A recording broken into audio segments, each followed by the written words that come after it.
یہاں سے ثابت ہوتا ہے کہ استغفار رزق کو بڑھاتا ہے. اگر کسی نے اپنا رزق بڑھانا ہے تو وہ استغفار کو پکڑ لے.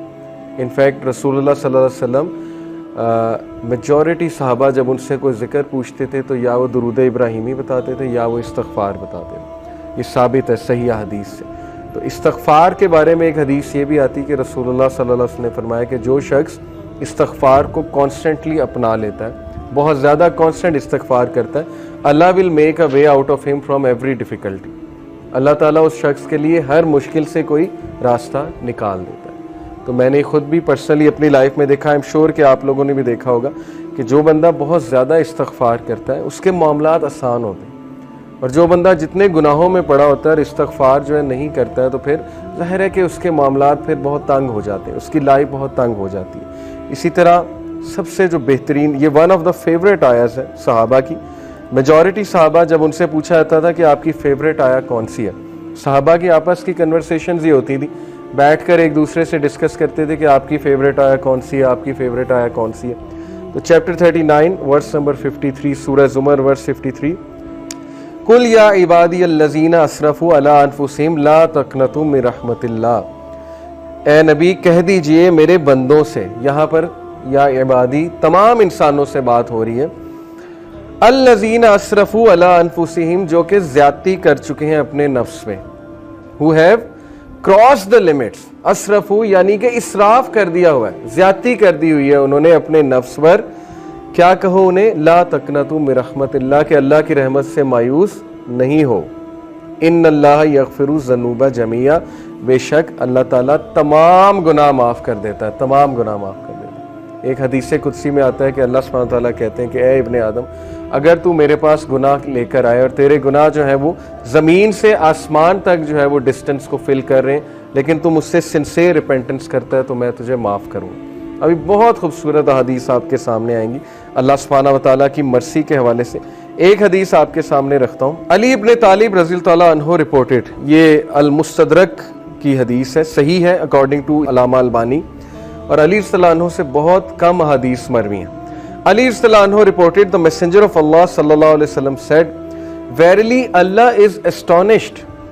اللہ کی astonishment یہ اللہ کا ایٹریبیوٹ ہے, اور اللہ کیسے اسٹانش ہوتا ہے یہ ایک ظاہر ہے کہ متشابہات میں سے اللہ نوز بیسٹ. لیکن اللہ از اسٹانشڈ ایٹ اے سرونٹ, اللہ ایک انسان پر اسٹانش ہوتا ہے when he says there is no God but you, لا الہ الا انت, but I have wronged myself so forgive me, for none forgives sins but you.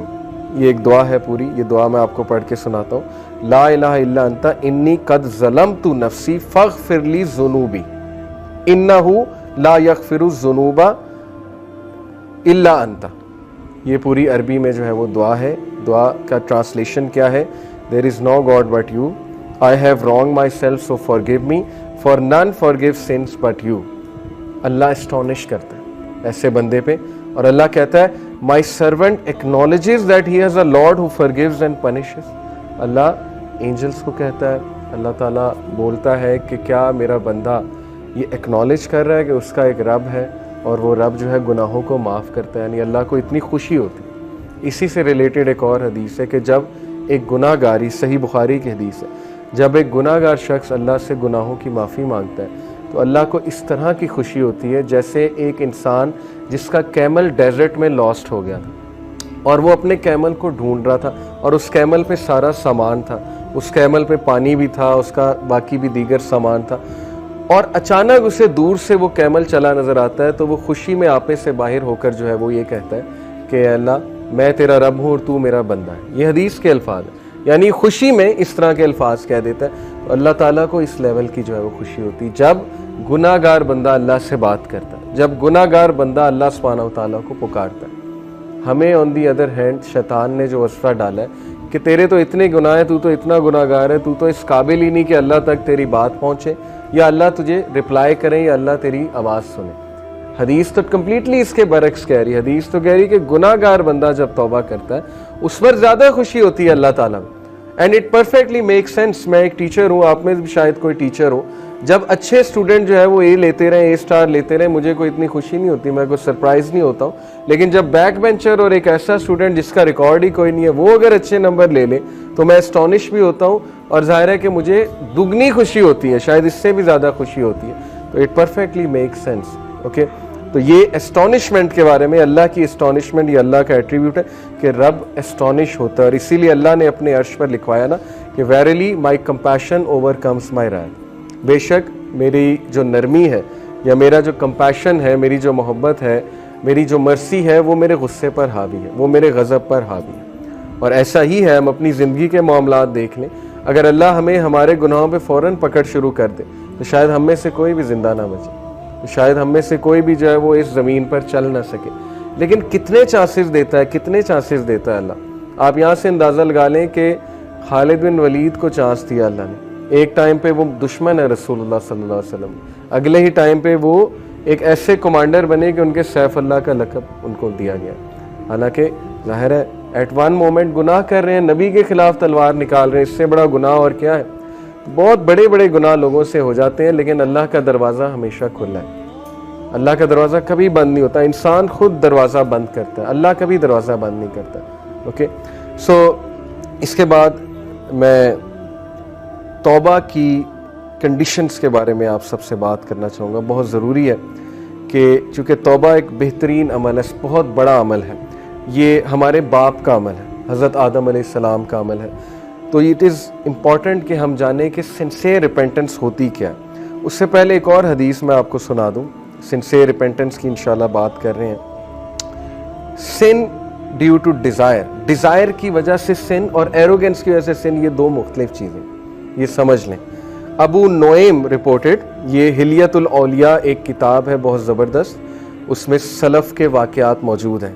Abu Naeem reported سفیان ابن عیینہ رحمہ اللہ sad whoever commits a sin due to desire، جو بھی گناہ کرتا ہے خواہش کی وجہ سے. Verily whoever commits a sin due to desire we should hope for his repentance، ہمیں امید ہونی چاہیے کہ اس کا گناہ معاف ہو جائے گا. کیوں؟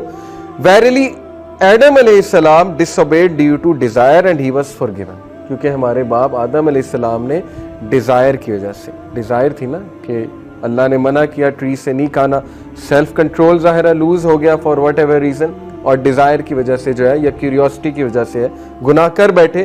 تو انہوں نے کہا کہ انہوں نے سفیان ابن عیینہ نے کہ اگر کوئی شخص ڈیزائر کی وجہ سے گناہ کرتا ہے تو اس کی معافی ہے. But if a sin is committed due to pride and arrogance then fear that the perpetrator may be cursed. لیکن اگر کوئی شخص متکبر ہو کر، اور جیسے فرعون تھا، انا ربکم الاعلی، تکبر، ایک تو گناہ کر رہا ہے، بچوں کو مار رہا ہے، آگے سے اعلان کر رہا ہے کہ میں رب ہوں، میں زندگی دیتا ہوں، میں موت دیتا ہوں.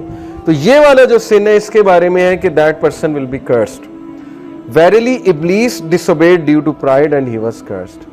انہوں نے کہا کتنا خوبصورت کمپیریزن ہے کہ آدم علیہ السلام نے بھی گناہ کیا، لیکن وہ گناہ ڈیزائر کی وجہ سے تھا، پھسل گئے. لیکن ابلیس کا جو گناہ تھا وہ تکبر کی وجہ سے تھا، وہ پرائڈ کی وجہ سے تھا، تو وہ کرسڈ ہو گیا، اسی لیے ہم اسے رجیم کہتے ہیں.